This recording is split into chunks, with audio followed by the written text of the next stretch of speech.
m'appelle Céline, j'ai 44 ans, je suis responsable sécurité prévention au sein d'un groupe d'agences de travail temporaire dans le 64 dans les Pyrénées-Atlantiques. Alors, est-ce que tu peux nous parler un petit peu de ton métier? En quoi ça consiste? Oui, donc mon métier consiste en fait à faire tout un accompagnement pour les personnes qui ont eu ou qui ont un accident du travail. Donc, nous avons des accidents du travail dits bénins jusqu'à l'accident du travail grave, occupé de toute la partie accompagnement de la personne accidentée, mais aussi d'être en soutien pour la famille de cette personne. Quand on a un accident du travail du jour au lendemain, on se retrouve perdu parfois dans l'administratif avec ce qu'il faut faire, etc. Donc, je suis là pour les accompagner du début jusqu'à la fin pour pas que les personnes se sentent seules et complètement abandonnées dans le méandre de l'administratif. Qu'est-ce qui t'a donné envie de faire ce métier? Être proche de l'humain, être là en aide et en support et en accompagnement pour toutes ces personnes, pour être une épaule pour eux, pour être un repère, parce que parfois sur certains accidents du travail, on peut aussi ne plus avoir de repère, se sentir complètement exclu, seul. En termes de papier, de ce qui se passe pour nous professionnellement ou autre, ça peut être catastrophique. Donc, d'être aussi voilà, le repère et le support et être là en aide aussi pour toutes ces personnes. Voilà, c'est l'accompagnement humain. Quelle est la place du handicap dans ta vie professionnelle? Elle est très importante. C'est-à-dire qu'une personne qui, malheureusement, suite à un accident du travail ou une maladie professionnelle, ne peut plus exercer son métier, il faut savoir qu'il y a tout un système de reconversion qui est possible pour changer de métier et il y a tout un accompagnement qui peut se faire aussi. Et se dire que même si c'est compliqué, le fait du jour au lendemain de se retrouver avec un handicap au quotidien, c'est compliqué, certes, mais il y a de la faisabilité d'avancer dans des projets. Alors certes, oui, on peut se retrouver avec un handicap visible ou non visible, parce que tous les handicaps ne se voient pas. Et on peut se sentir perdu, etc. Mais il y a des moyens de reconversion.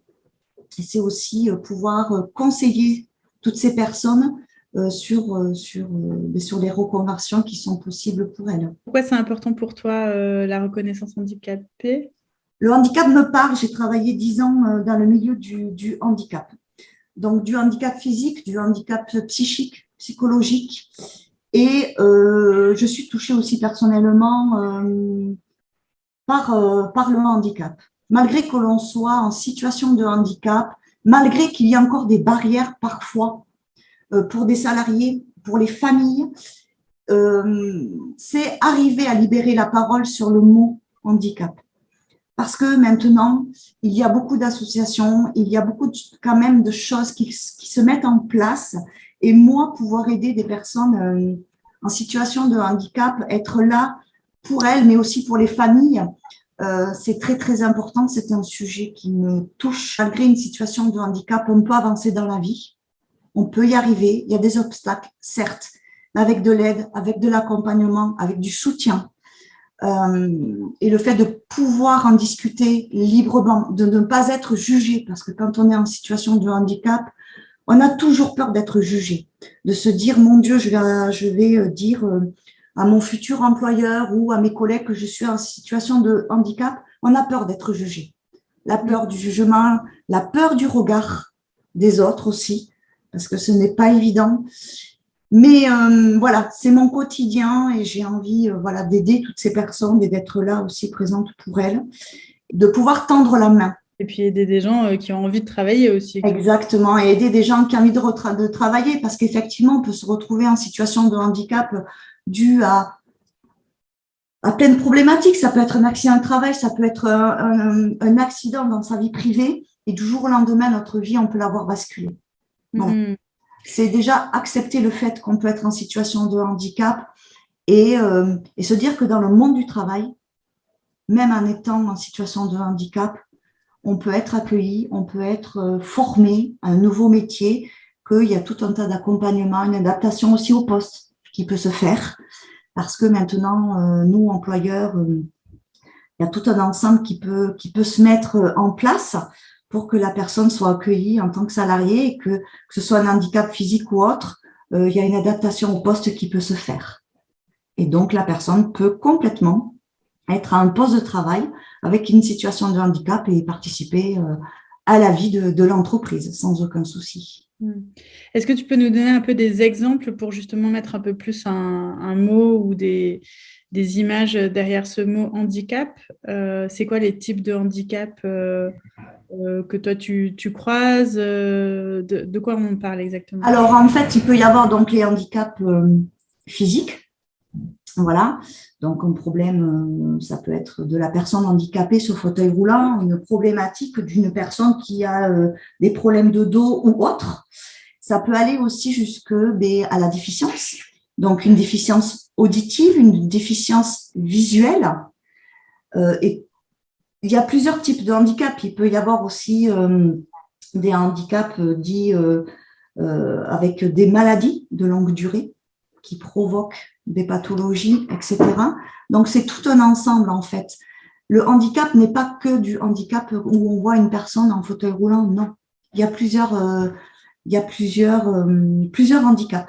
Est-ce qu'il faut trouver un métier sur lequel notre handicap n'est pas gênant ou est-ce qu'il faut adapter le poste de travail au handicap de la personne? Comment ça fonctionne? Alors moi, c'est vrai que j'ai pu, dans ma carrière, avoir le cas d'une personne malvoyante, voilà, qui était à l'accueil d'une entreprise.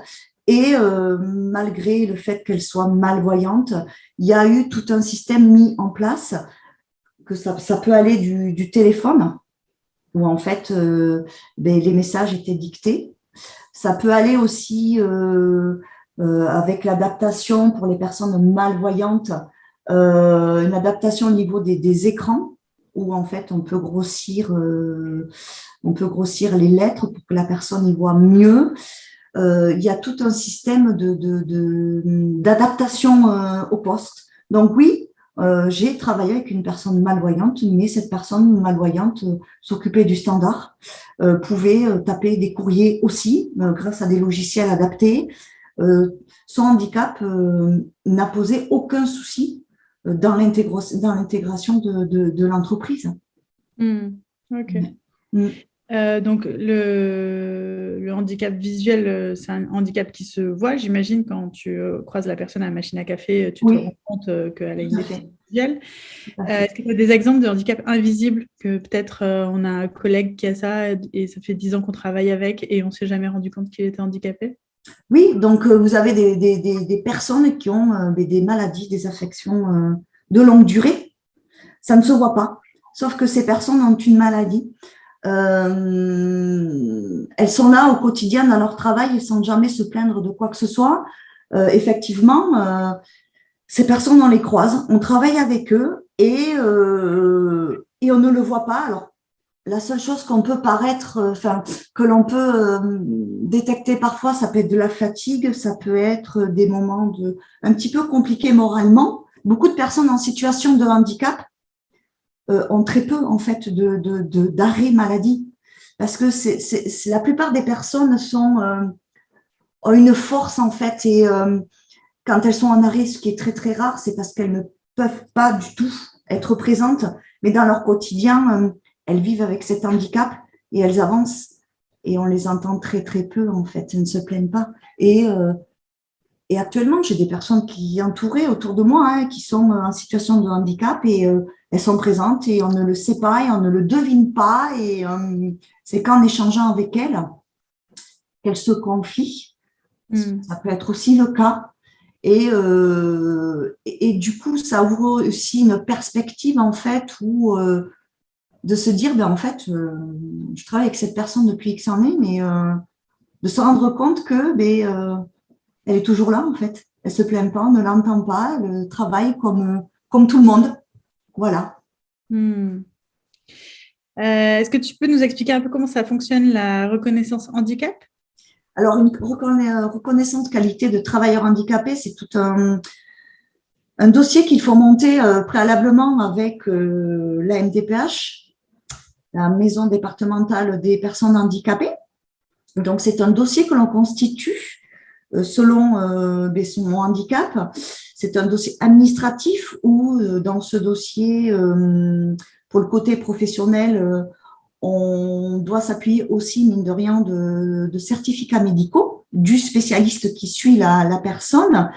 Et le dossier MDPH doit être complété avec les besoins qu'il y a sur le poste de travail pour pouvoir travailler convenablement dans des situations professionnelles adaptées.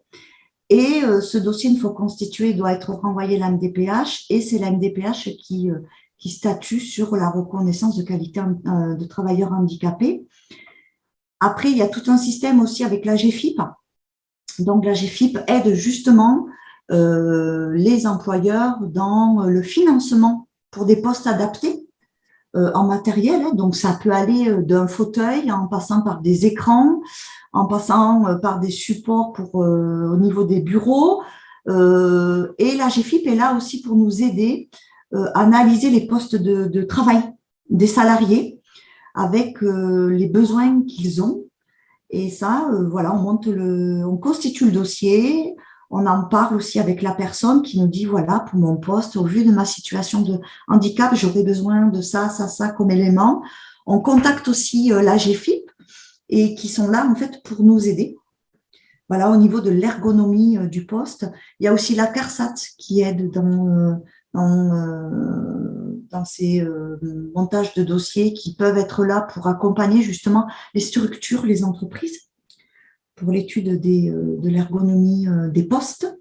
Voilà, il y a tout un ensemble et une fois que tout est acté, on peut effectivement préparer tout un poste de travail pour le salarié en situation de handicap.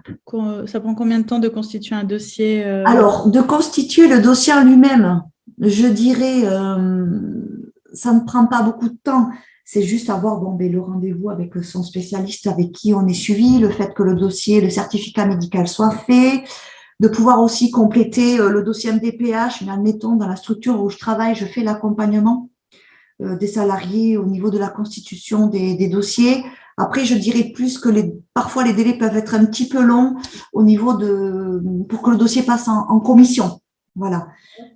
Ça peut varier de 3 mois à 6 mois à peu près. Est-ce qu'on est en capacité de faire soi-même le dossier ou est-ce qu'il faut nécessairement se faire accompagner par un professionnel? Alors, ça dépend. Soit la personne est à même de constituer son dossier seule. Après, il y a toujours, elle peut se faire aussi aider par son médecin généraliste ou par le spécialiste par qui elle est suivie. Après, on peut aller aussi à la MDPH se faire aider, parce que la MDPH aussi est là pour conseiller, pour aider.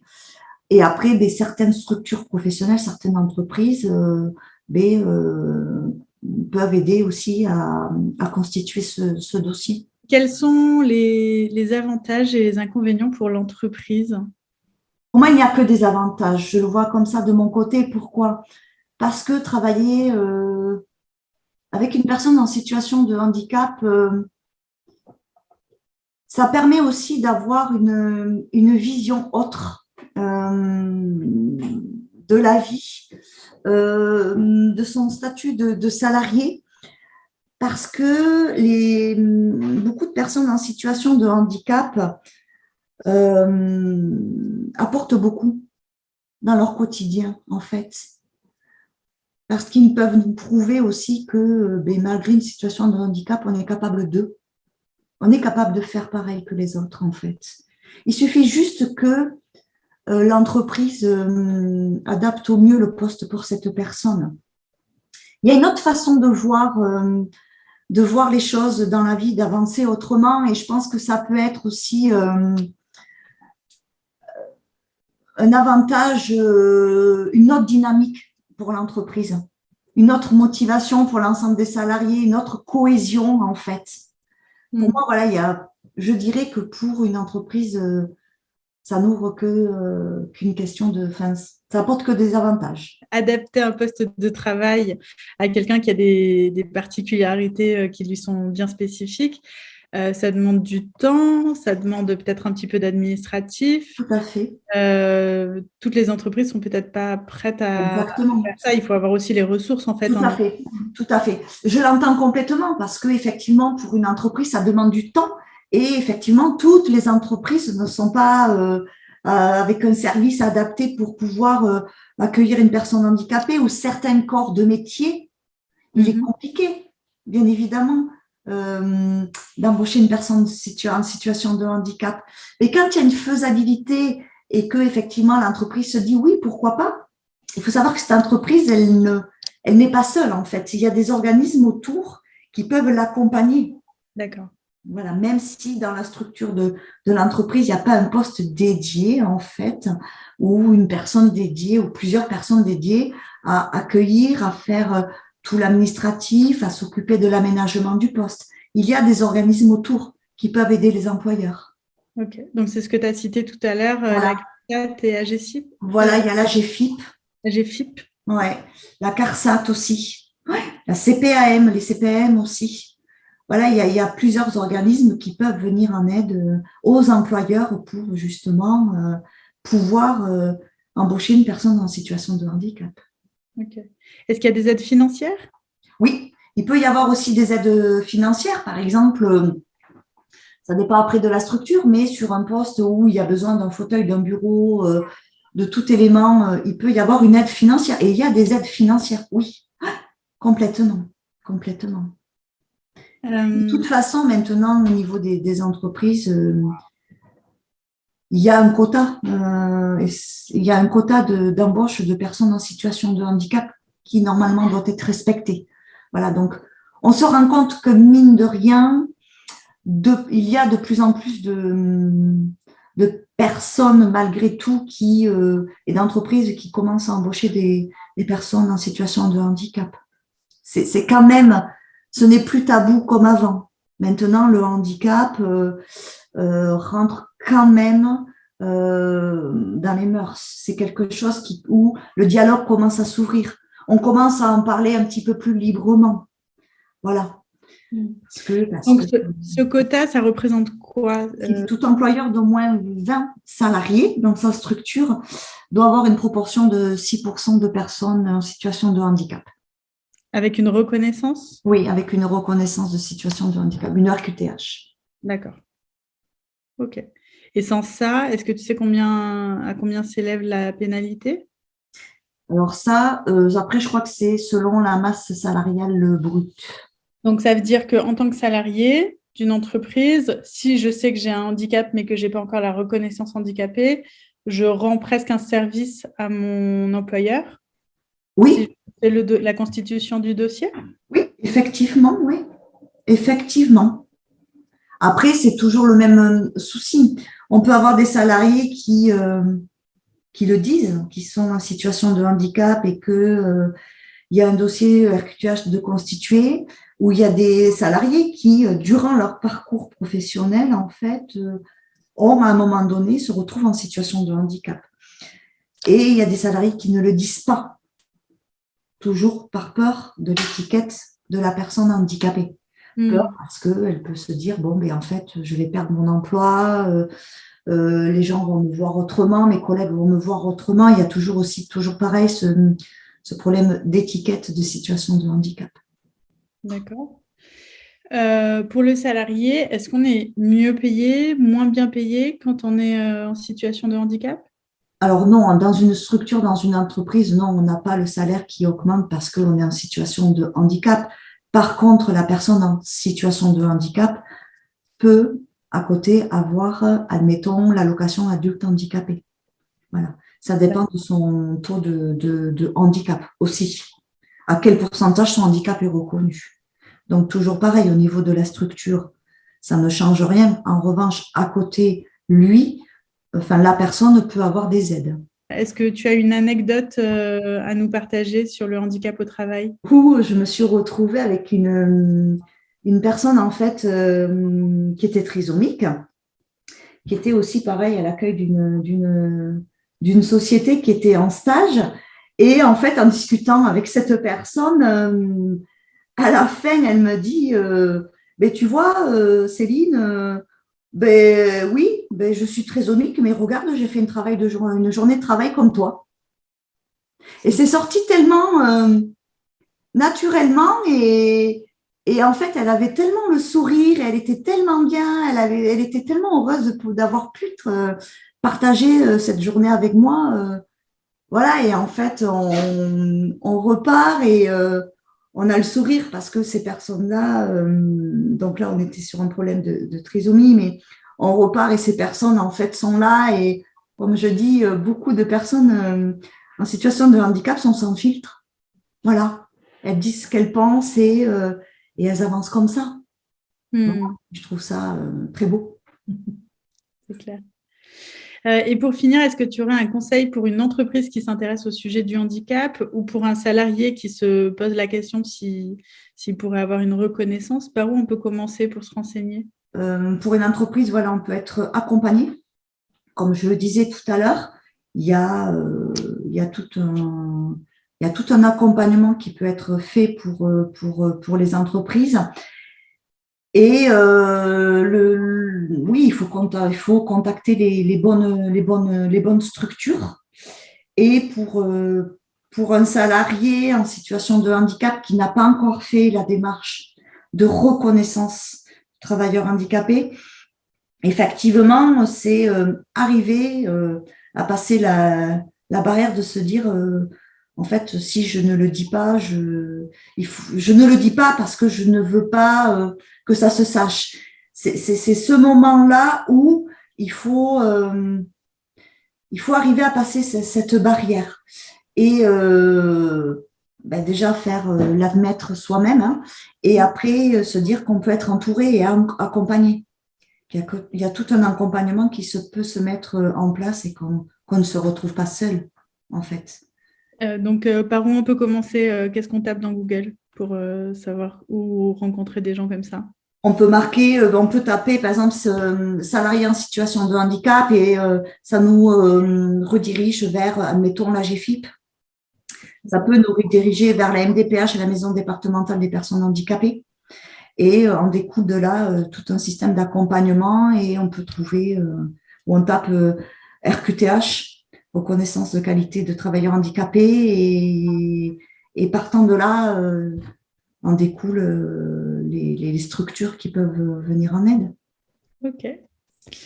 Eh bien, super, merci Céline. Merci Lucie. Je pense qu'on a pas mal d'éléments du coup pour ceux qui s'y intéressent pour pouvoir démarrer.